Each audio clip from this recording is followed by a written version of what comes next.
Trois chambres bureau contentieux électoral national la BCEN tendait dans audience publique pendant toute journée mardi 9 recours ont été portés devant yo. C'est cas côté ou bien candidat à la présidence là, lui-même ou bien moun qui était déposé contestation contre lui pas d'accord avec décision bureau contentieux électoral départemental la BCED te prend semaine passée. Bureau contentieux électoral national là, même Jean ça t'est fait pour BCED te siégé dans Bed l'Ouest 1 sur route frais. Dans premier chambre nan, juge t'étendé dossier candidat Jean-Charles Moïse, Anthony Bennett ak Jackie Lemarque. Dossier 3 l'autre candidat à la présidence Jovenel Moïse, Simon Duseldera ak Thierry Mayer-Paul te allé dans deuxième chambre nan. Dans troisième chambre BCEN nan, nous te joint dossier Marie-Josepha Raymond Gauthier, Antoine Joseph ak ancien premier ministre Laurent Lamotte. Tous les trois candidats à la présidence sa yo te gen contestation contre yo pour tête yo pas gen certificat de charge par rapport à responsabilité yo te prend dans l'état. BCEDA te prend une décision favorable dans cas ancien ministre et conseiller électoral Josepha Raymond Gauthier. Contestataire, ancien député Arnel Bélizer te fait recours devant BCEN mais il n'est pas présent en dans tribunal là dans moment audience là. Dans cas ancien président chambre député Antoine Joseph, tribunal électoral là te bail contestataire raison. C'est peut-être ça docteur Joseph te al fait recours dans BCEN. Contestataire par là tout pas répondre présent dans audience là. 5 juges, conseiller électoral Visionnaire des Méros ak Claude Edith Joseph, plus juge cour d'appel Mimose Janvier ak magistrat Marc Réal Cadet ak Rose Célestin, déclaré autant de deux affaires yo pral prendre décision dans délai la loi prévoir. Dans cas pas Laurent Lamotte là, avocat contestataire te là, c'est maître André Michel, candidat à la présidence, dernier Jean-Baptiste des Augustes ak Wendel Aimable. Deux contestataires te présent, ancien député Arnel Bélizer ak professeur Telong Rémulus. Dans batterie avocat ancien premier ministre Tête Kaléa te gagné maître Michel Soukor, Ephésien Joassin, Jacques Locher, Pierre-Michel Brunache ak Wilson Estimé. Yon parti dans audience ça ak plaidoirie maître Ephésien Joassin plus maître André Michel dans micro Rodrigue Lalanne ak Jean-Joseph Nono. Et il est arrivé, l'employé, le responsable de lui dire monsieur, je suis désolé, vous êtes révoqué, vous ne pouvez pas pénétrer dans cette salle, mettez-vous dehors.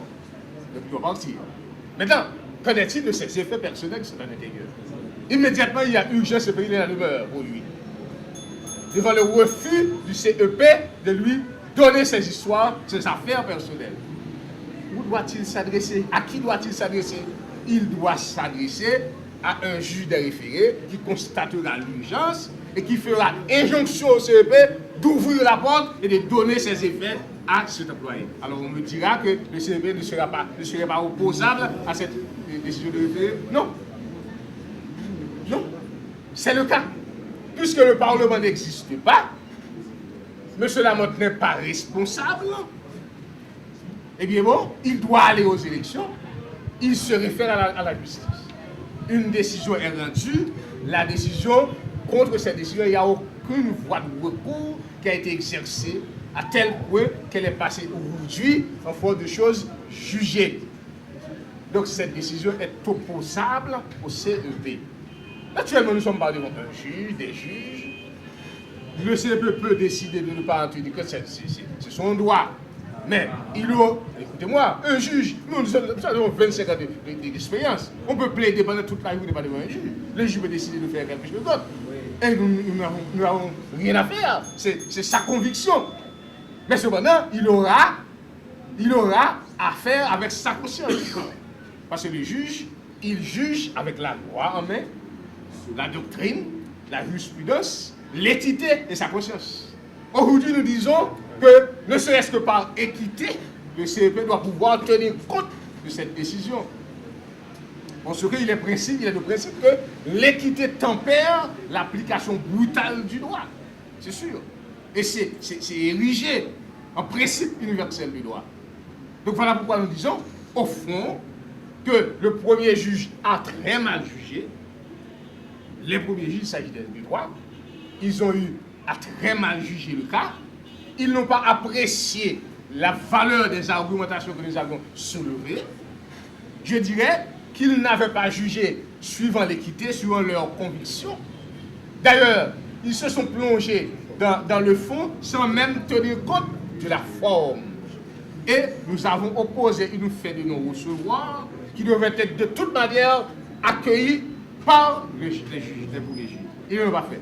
Dans ce cas, heureusement, ils avaient ce recours que nous avons exercé devant vous, nous pensons que vous allez être à la hauteur, comme le fait, vous l'êtes. Nous n'avons aucun doute. Et j'ai même envie de paraphraser Aristote, Cicéron, dans un procès à Athènes, par devant du grand juge, quand il a eu à dire Chronobrem judices adeste, et timorem siquem animus deponite. Quoi qu'il en soit, magistrat, soyez présents d'esprit. Déposez tous les doutes, toutes les craintes, si jamais vous en avez. Aujourd'hui, il y a tellement de palabres dans ce cas, vous pouvez avoir des doutes.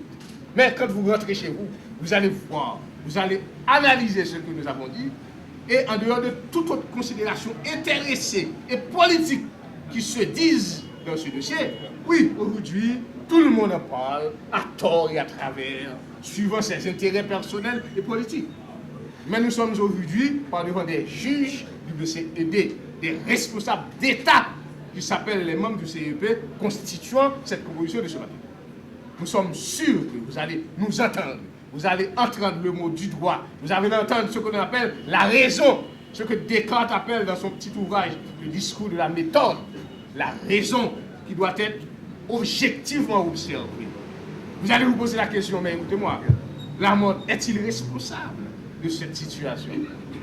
N'a-t-il pas le droit de se porter candidat? Oui, n'a-t-il pas le droit?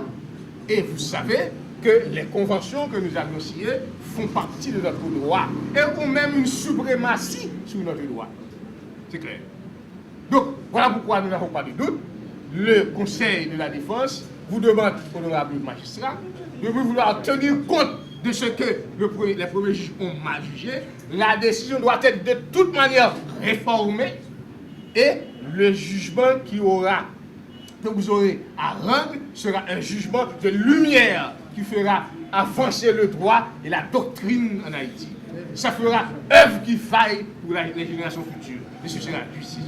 Laurent Lamotte, qui a été Premier ministre pendant plus de 2 ans, il évoque la théorie des formalités impossibles pour justifier sa décision de se présenter par devant le juge des référés pour qu'il puisse obtenir des charges, dispense alors de la formalité de décharge prévue par la Constitution, prévue par le décret électoral. Alors que Laurent Lamotte a été Premier ministre pendant plus de 2 ans. Il avait la responsabilité, en tant que chef du gouvernement, de conduire le pays vers des élections acceptables. Il avait la responsabilité d'éviter le dysfonctionnement du Parlement. Il ne l'a pas fait parce qu'il se croyait tout puissant et que la belle noce avec le Martelly allait se poursuivre. Toujours en dehors des intérêts du peuple, n'est-ce pas? Maintenant, il est embarrassé. Le Parlement est devenu, par sa faute, dysfonctionnel. Celui-ci, la même personne qui est responsable du dysfonctionnement du Parlement, il évoque des formalités impossibles pour demander au tribunal des référés de le dispenser de la formalité de décharge prévue par la loi. C'est une plaisanterie. Nul ne peut profiter de ses propres turpitudes. C'est Laurent Lamotte qui avait la responsabilité d'éviter la caducité ou bien le dysfonctionnement du Parlement en tant que chef de gouvernement. C'est lui qui avait conjointement avec sa ministre et le président de la République la responsabilité de conduire le pays vers des élections à temps pour éviter cet état de fait. Il ne peut pas aujourd'hui, en raison de son incompétence, de son incapacité à gouverner, soulever la théorie des formalités impossibles. Ceci est inacceptable.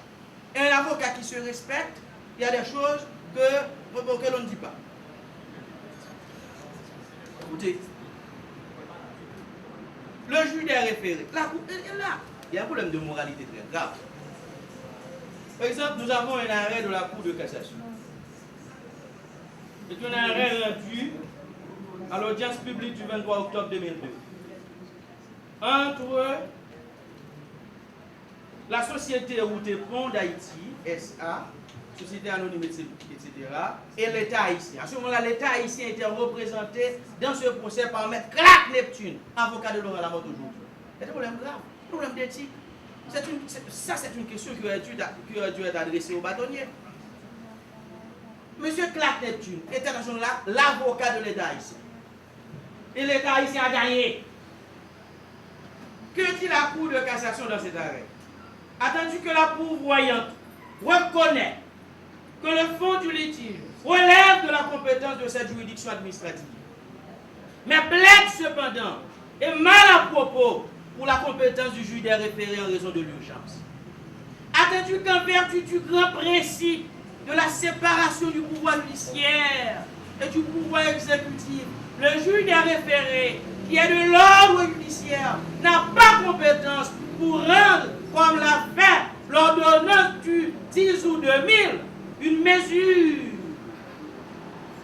ayant attrait aux matières administratives, que son incompétence est donc absolue, que son incompétence est donc absolue, tant sur le provisoire que sur le principal et le fond.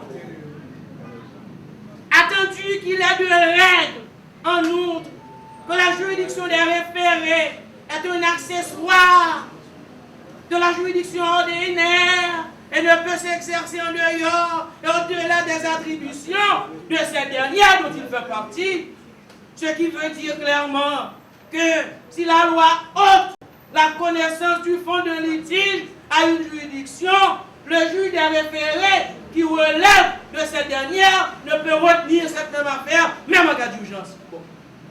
Clark Neptune a été avocat de l'État haïtien dans cette affaire. Mais ce même avocat ne peut pas aujourd'hui porter une affaire au nom des règles d'éthique qui caractérisent la profession par devant le juge des référés, alors que la Cour de cassation avait tranché cette affaire de manière absolue, de manière résolue, et il avait eu gain de cause avec cet arrêt de la Cour de cassation. Tout ceci pour vous dire, honorable président et membre du BCEN, il faut faire comme si la décision du juge des référés n'avait jamais existé. Car le Conseil électoral constitue à la fois un tribunal et un ordre juridictionnel. C'est important. C'est plus que tribunal. Le Conseil, et je développe, le Conseil électoral, et là, M. Fontandé, il doit pas prendre tout. Le Conseil électoral constitue à la fois un tribunal et un ordre électoral. Un ordre juridictionnel à part entière du grand monde. Est-ce qu'un tribunal peut passer des instructions à